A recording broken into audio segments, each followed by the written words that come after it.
si la vemos en perspectiva, se parece mucho a los barcos cargueros de hoy, a los tanqueros de hoy. Tiene unas dimensiones parecidas a lo que sería, era de 3 pisos, y entonces más o menos esa es la idea que nosotros tenemos en la Biblia.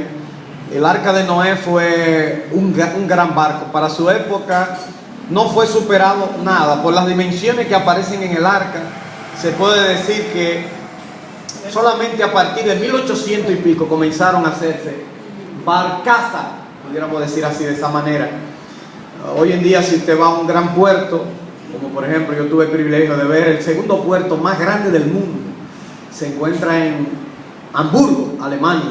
El primero dicen que se encuentra en Rotterdam, el puerto de Rotterdam en Holanda, pero yo vi uno en Hamburgo, Alemania, y eso es una cosa extraordinaria. Y ustedes ven todos esos furgones, uno arriba de otro, y tú dices, ¿cabe todo eso en un barco? Bueno, el arca de Noé tenía compartimiento, como bien lo dice también Génesis, y por eso podemos verlo dividido en compartimientos y en diferentes pisos, y una ventana en la parte superior y una puerta en su lado lateral. Bueno, como no dice todos los detalles la Biblia, encontramos que aparecen escaleras para comunicarse. Muchos creen que en la parte superior existía una especie como de cisterna donde se guardaba el agua potable, por la forma como dice, porque era una ventana excavada, pudo haberse almacenado agua. Aunque muchos aquí ponen como una cisterna aquí abajo también, eso es, tenía que haber agua, pero estaba lloviendo y era muy fácil recolectar agua, nada más tenía que haber una forma de drenaje que llegara a la parte superior, y la ventilación por aquí sería mucho más fácil. Más o menos estas son las dimensiones, un concepto un poquito más artesanal y artístico del arca. El arca no era un barco con relieve, el arca era un cajón. Pero ese es un cajón, es interesante que fuera un cajón. ¿Por qué? Porque eso dice que realmente puede navegar más fácilmente y nunca voltearse, aunque usted no lo tiene 133.35 metros de longitud, o sea, una cuadra y 35 metros. Si esa cuadra tiene 100 metros de allá ahí, pero recuerden, eso es la longitud. Tenemos que calcular también su anchura, que son de 22.23 metros, y su altura de 13.3 metros, más o menos 4 o 5 pisos. Hoy en día se han sometido esas medidas a un software de computadora para ver cuánto podría soportar, y se ha demostrado que con estas dimensiones el arca pudiera soportar olas hasta de 30 metros. No es como la gente cree que el diluvio fue una llovinita, no. En el diluvio tuvo que haber sido algo catastrófico, donde los abismos se abrieron, las cataratas de los cielos se abrieron, posiblemente hubo volcanes, hubo temblores. ¿Por qué? Porque se abrió la esencia de la tierra, se comunicó con los mares, y el agua de arriba y el agua de abajo. Recuerden que el mundo era otro mundo. El mundo antes del diluvio era un mundo diferente al después del diluvio. El mundo antes del diluvio tenía una capa, un domo atmosférico muy diferente al mundo que conocemos hoy.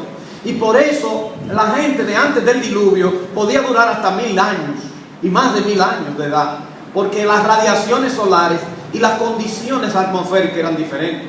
También por eso los dinosaurios podían vivir más fácil. ¿Por qué? Porque la concentración de oxígeno era mucho mayor en el primer mundo. Y incluso aves grandes podían desplazarse por la gran concentración de oxígeno, más que nitrógeno en el ambiente. Y por eso el mundo era muy distinto al mundo que conocemos hoy. El mundo después del diluvio comenzó a descender en cuanto a los años, en cuanto a la contaminación, ya es otro tipo de mundo. Un día podemos hablar de eso, pero no es propósito del estudio. Yo no quiero dar un estudio, yo quisiera dar una reflexión, pero quiero que todo el mundo sepa sobre el diluvio de Génesis. Y quiero que todo el mundo sepa que la Biblia habla de un diluvio universal. Yo se lo voy a demostrar por las Escrituras, por qué tiene que ser un diluvio universal. Hoy en día mucha gente quisiera borrar el primer libro de la Biblia, que se llama el Génesis. Si se borra el Génesis, se borra todo. O sea, si se borra el primer libro de la Biblia, se borra todo. Entre paréntesis, hay un dominicano que se llama Alex Encarnación, que vive en Indiana, Estados Unidos, pero él es de las iglesias del Santo Domingo, de los templos bíblicos. Creo que de la iglesia es bonito, no me acuerdo, se me olvidó. Pero yo tuve el privilegio de que él está haciendo un libro, se llama Génesis, Fundamento Creacionista. Entonces, 400 páginas tiene el libro. Yo tengo el borrón, yo tuve acceso, me mandaron y lo leí y hablé con él por teléfono. Bueno, él se lo mandó a Carballosa y Carballosa escribió el prólogo. Y no solamente le escribió el prólogo, Carballosa dijo, ese libro se va a publicar en Portavoz Evangélico. O sea que se va a publicar en la editorial Portavoz. No solamente eso. Ya yo le dije a él que cuando el libro esté hecho, él va a venir a Santiago. Y lo vamos a publicar en la universidad, en cualquier universidad de Santiago. Porque es un libro que tiene una bibliografía envidiable, un libro bien hecho. Ustedes saben lo que es bien hecho. Él es ingeniero, estudió en Santo Domingo, en la UAS. Pero se fue a Estados Unidos en una beca y le dieron trabajo y se quedó allá. Creo que tiene 2 niños. Cumplió 1 año ahora uno de esos niños, la más chiquita. Y él es un dominicano. Y un libro, tú sabes lo que es bien escrito, una cosa con una bibliografía, que eso usted se lame los dedos. Y bien hecho, de verdad. Así que lo vamos a traer para acá. Oren por eso, porque yo digo así, pero es la voluntad de Dios. Pero eso fue entre paréntesis. De hecho, este dato moderno de software es el que lo pone en su folleto, bueno, en su libro ya. Tiene una superficie en metros cuadrados de 8.500 metros cuadrados, un área de 3 pisos. Tal vez ustedes no entienden mucho sobre los metros cuadrados, pero piensen, yo no sé cuántos de ustedes han visto vagones de tren, porque aquí vemos vagones de caña cuando vamos a la Romana y a veces uno cree que eso es mucho. Bueno, allá en Argentina, cuando usted se para en un puentecito de esos que pasan los trenes por abajo, una vez me puse yo a contar, no me decía uno, yo no iba por 100 y yo creía que eso era interminable. Y uno cree que eso es, esos trenes de carga, eso lleva a todos los vagones del mundo. Más de 500 vagones se ha calculado que cogía el Arca de Noé. O sea, que cabían en el Arca de Noé. Más de 522 vagones lo calcula el libro El Diluvio del Génesis. Y no solamente eso, equivalente a 240.000, ahora dicen 240, pues son 240.000 ovejas. Y ahí podían caber todas las especies que se necesitaban, podían caber 72.000 más o menos. Recuerden que solamente había una representación de 2.